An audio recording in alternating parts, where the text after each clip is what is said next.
It was, at first glance, an ordinary pre-Christmas day, December 20th.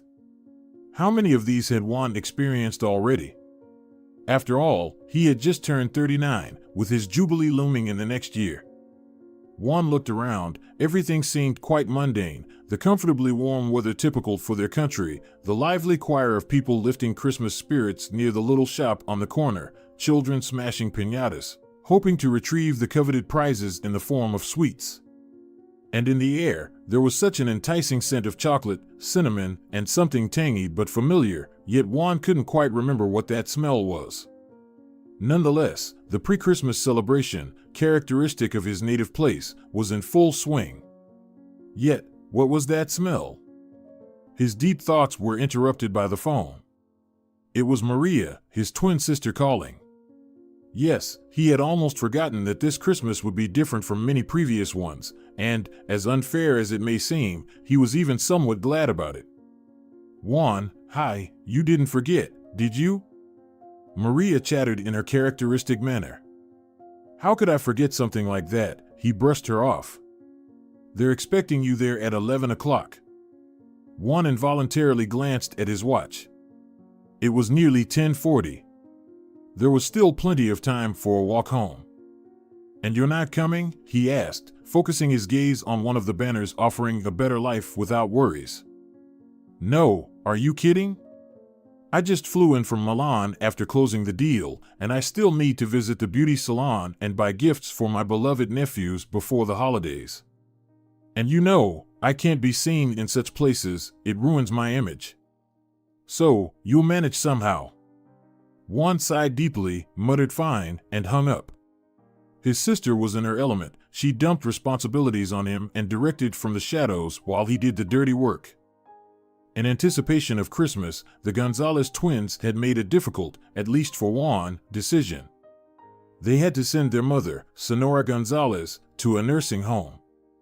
There were several reasons for this. Firstly, Fernanda Gonzalez had been living in Juan's house for a long time and had views on child-rearing that differed greatly from his and his wife's. Juan, when he was at home, not on business trips, heard his mother's complaints and his wife's hysterics every day. Of course, when Camila calmed down, she would apologize to his mother, but Juan understood that having two mistresses in one house was very difficult. Secondly, his mother's health problems had begun, and neither he nor Maria could provide her with proper care due to their work. Moreover, Sonora Gonzalez had become so capricious and demanding with age that it seemed she was intentionally feigning heart problems and blood pressure fluctuations just to keep the children close to her for an extra 5 minutes. Juan even missed his flight a couple of times and hastily bought a new ticket so as not to inconvenience his partners. Recently, Maria has been strongly urging him that a very good nursing home has opened in their neighborhood, and their mother will be very comfortable there. They will hire the best caregiver for her, cover medical checkups and treatment expenses, buy her a bunch of books, and she won't be bored there surrounded by her peers with similar outlooks on life and ideals. Fortunately, Juan's small business related to light industry and Maria's modeling agency allowed them to provide all this luxurious life for their mother. Yes, the Gonzalez family was not poor. But it wasn't always like this. Juan, strolling at a leisurely pace, began to reminisce about his childhood. There were always 3 of them: he, Maria, and Mom. He didn't remember his father, and Mrs. Gonzalez didn't like to talk about him, quickly changing the subject. They lived in a small house on the edge of the village, surrounded by a large number of neighbors on the left and right. Yes, they didn't have the best clothes and shoes, and they didn't live in mansions, but there was always food on the table, thanks in no small part to a small vegetable garden in the backyard, which Mom took care of very diligently until a certain point. Juan also remembered how a huge crowd of neighbors lined up for salsa prepared by his mom, and for other chili dishes. They said his mom had some secret recipe for making chili. But later, all of this faded away as they sold the house so that Juan and Maria could go to college, and then they were lucky to develop their businesses and buy decent houses. Mom moved in with Juan because age was catching up with her, and besides, she could help with the kids. Well, thoughts brought him back to square one. He needed to take Mom to the nursing home.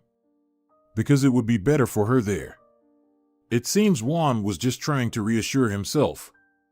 Deep down, he understood that over the years, he had accumulated quite a lot of grievances, that they didn't live as they would have liked, that she demanded so much now. He hadn't felt any rest at home for a long time, just constant stress.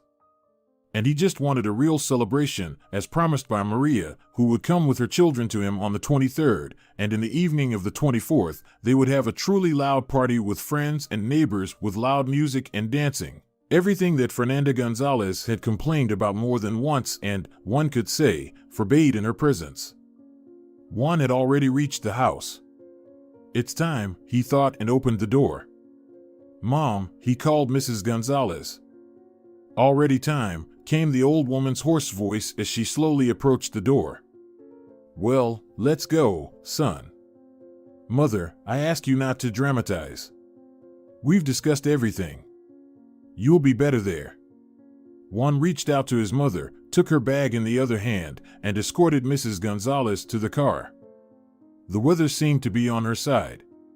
The sun, which had been shining just recently, was suddenly obscured by several gloomy clouds, which was a very rare occurrence in these parts. Juan felt the pressure of this weather tension heavily, but he kept a composed demeanor. Having sorted out all the final bureaucratic details at the reception and with the caregiver assigned to his mother, Juan bid her farewell with the utmost grace and a warm smile, promising to visit her again in a few days. Stepping outside the nursing home, Juan lit a cigarette. Smoking wasn't actually a habit of his, but for some reason, the situation had stressed him so much that he couldn't resist reaching for the cigarettes he had hidden from his wife. After finishing one cigarette, he felt some relief, then got into his car and drove home. His home and work routines absorbed him so completely that he didn't worry about his mother for the next couple of days. But on December 23rd, Christmas Eve, he paid her a visit, as agreed beforehand. Maria didn't accompany him this time, although she and her husband and children had already settled into their home, and Juan began to feel even more strongly that she was afraid to see her mother, to notice sadness or homesickness in her eyes, and perhaps even disappointment at how her daughter had treated her. Lost in thought, Juan once again caught that painfully familiar scent he had noticed on the street a few days earlier. He even wanted to ask his mother if she could identify it, but upon entering her apartment, he was immediately caught off guard by her complaints about how much she disliked it there, grumbling about dissatisfaction with the caregiver, and a slew of other issues that greatly exhausted Juan. In order not to get completely bogged down in his mother's animosity towards everything around her, Juan shifted his attention to the window, under which two local cats were settling a dispute. They were arguing over who owned a certain object, where generous old men and women lived, ready to share the delicious leftovers of their lunch. The subject of their dispute this time was a fish fillet, a very juicy piece that would suffice for a hearty snack. And their conflict held a wider range of emotions than Sonora Gonzalez's monologue, which sounded like the solo of a lonely, long-abandoned violin with untuned strings. Juan listened distantly, with no sympathy in his heart. He believed she was to blame for her situation, that her complaining nature had pushed her children and grandchildren away, and that she ended up here. Such a sudden shift in mood was again triggered by childhood traumas, which thundered in his head when Sonora Gonzalez complained that she had no one special to talk to here, that she missed her grandchildren terribly, and even Juan's wife, though, according to her, she was far from being an ideal housewife and mother. Juan loved his wife Camila very much and didn't allow anyone to speak ill, disrespectfully, or offensively of her, not even his mother. He was about to erupt, but quickly calmed down, realizing that his mother's character couldn't be changed or corrected, and it made no sense to waste his nerves on her on the eve of the holiday. But he still wanted to leave. He desperately wanted to go home, to hug his wife, play with the children, talk to his sister, maybe even go for a short walk around the neighborhood with the whole family. He just didn't want to be with her right now, as he felt some sort of repulsion from Fernanda at this very moment. He stood up, turned towards the exit to bid her farewell, but she interrupted him. "Son, have you already decided to leave?" "Wait a moment, I want to give you something," she said, handing him an envelope. "This is my Christmas gift to you, to all of you. I really ask you to go through its contents together with Maria. The gift is intended for both of you. Juan took the envelope, which wasn't particularly heavy, bid farewell to his mother quickly, promising to open the envelope without fail, and left the nursing home looking gloomy. Arriving home, he tossed the envelope somewhere and promptly forgot about it, not even mentioning it to his wife or Maria. The next day, Juan woke up to chaotic commotion in his house. Maria and Camilo were loudly discussing how many guests would come today, what else needed to be prepared, what decorations for the table and home needed to be bought, where to place the music speaker, and other details that greatly concerned women to make a desired impression on guests. Juan, anticipating huge queues at supermarkets, greeted his loved ones with a smile of resignation. After breakfast, they set off for shopping. In the evening, the long-awaited party took place. Close friends and a few neighbors gathered, totaling about 20 people, not including Juan and Maria's family. Delicious dishes, toasts around the friendly table, wild dances, fireworks, all of this merged into a joyful celebration of Christmas. Juan and Maria managed to give their children a real holiday, the kind they wanted from their mother in childhood but never fully received. The main difference between their childhood holidays and the holidays Juan and Maria organized for their children, he believed, besides endless complaints from their mother and beyond, was the presence of a father in the children's lives. Their region was famous for its rich family traditions, so in some way, Juan blamed his mother for their father's departure. Well, how could it be otherwise, he thought. She's constantly dissatisfied with everything, imposes her truth, and in the end, Maria and I were always made to feel guilty from the youngest age. And when we got older and started to push back with reasoned arguments, Mother began redirecting our attention to her numerous health problems, thereby manipulating us. With these thoughts, Juan sighed, downed his shot, and looked towards his wife, who was dancing around the Christmas tree with Maria and the children. Camila, of course, was nothing like his mother. She was undeniably beautiful, but the reason Juan chose her had nothing to do with her beauty. She possessed that inner femininity often lacking in the modern world, but so desired by men. She was a wonderful mother and wife, a homemaker. She filled their home with such coziness that Juan rushed home every time, fulfilled her small whims, and delighted her and the children with gifts. In general, their home was a complete contrast to what Juan and his sister experienced in their childhood. Finally, it was time to open the gifts. Juan and Camila handed a slightly humorous gift to their neighbors. It was a souvenir plate, in the center of which were the names of the couple, and around the edge were the names of their 4 children. The center was made in the shape of a sun, with rays extending to the little planets. The neighbors appreciated the gift as they loved such memorabilia. Maria received a travel kit, a mask, a pillow, a small bag, as she often complained about having difficulty with flights. The children received a set for creativity and a radio-controlled helicopter, and the joyful children went to their room, leaving the adults alone. Later, Camila and Maria put the children to bed, then lowered the music, and heartfelt adult conversations ensued, lasting until 5 in the morning. Finally, the adults dispersed to their homes and rooms. Juan and Camila settled in the bedroom. But, as Juan thought, he had barely closed his eyes for 5 minutes when their youngest son, 5-year-old Diego, burst into the room with a loud exclamation. "Mom! Dad!" he shouted. "Look what I found!"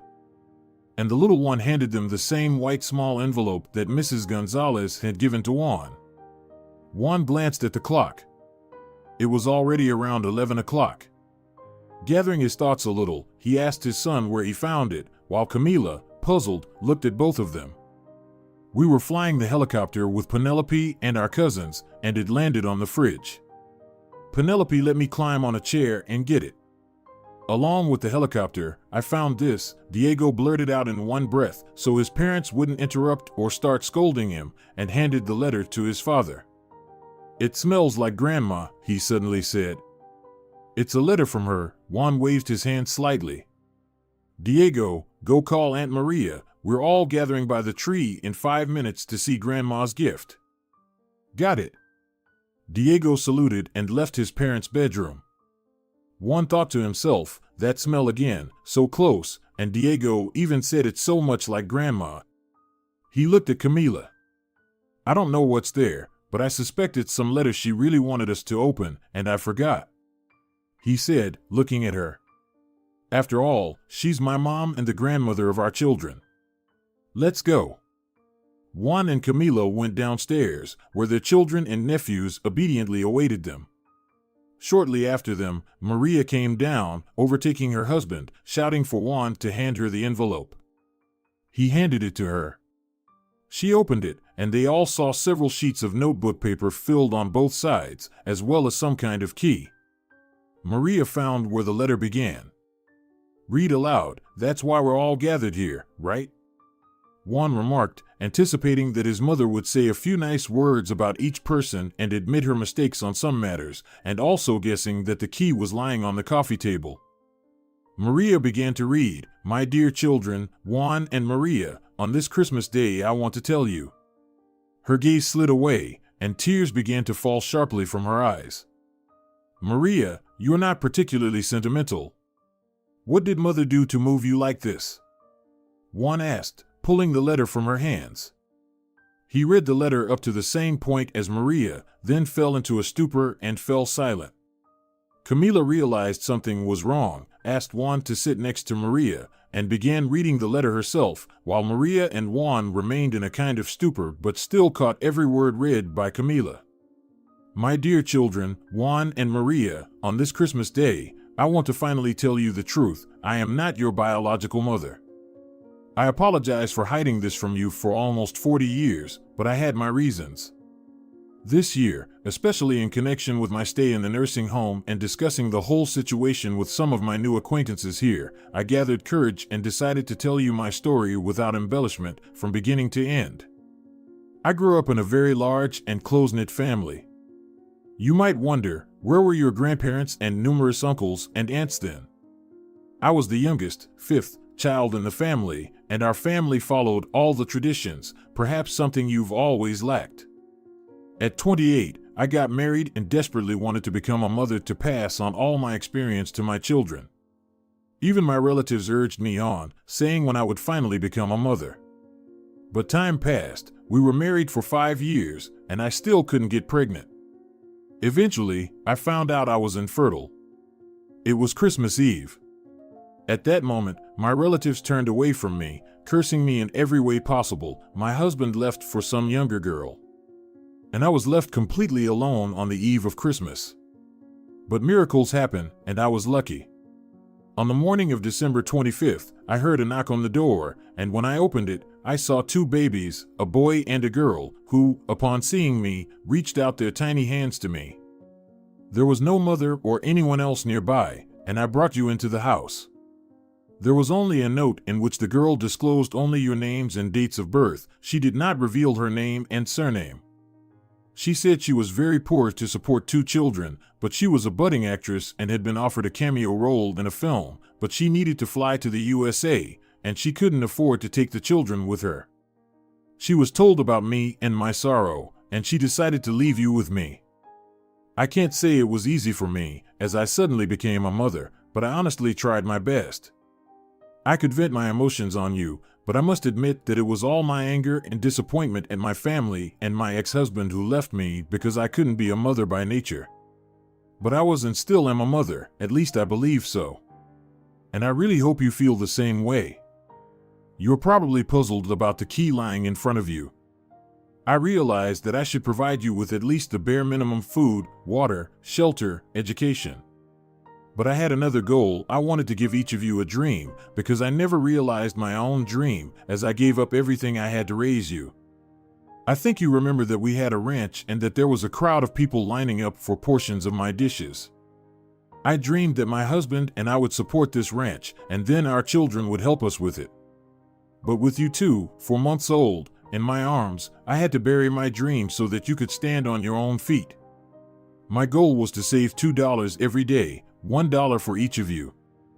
I sold some of my valuables, exchanged seeds and fruits for this money. Sometimes I went hungry myself. Then I had to sell the ranch.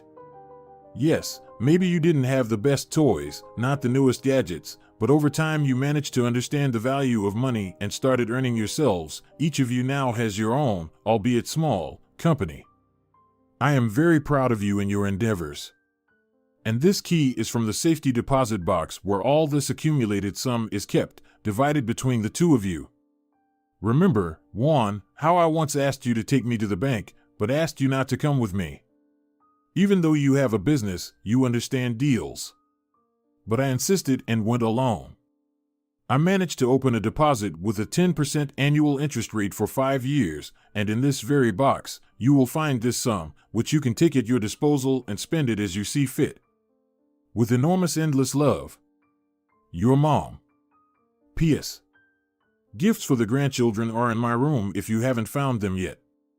By the time Camila finished reading the letter, Maria was already sobbing on her husband's shoulder, who was trying his best to calm her down, and Juan wasn't limited to just a few tears, as 2 rivers ran down his cheeks. Still in a daze, Juan asked, "Do you smell that?"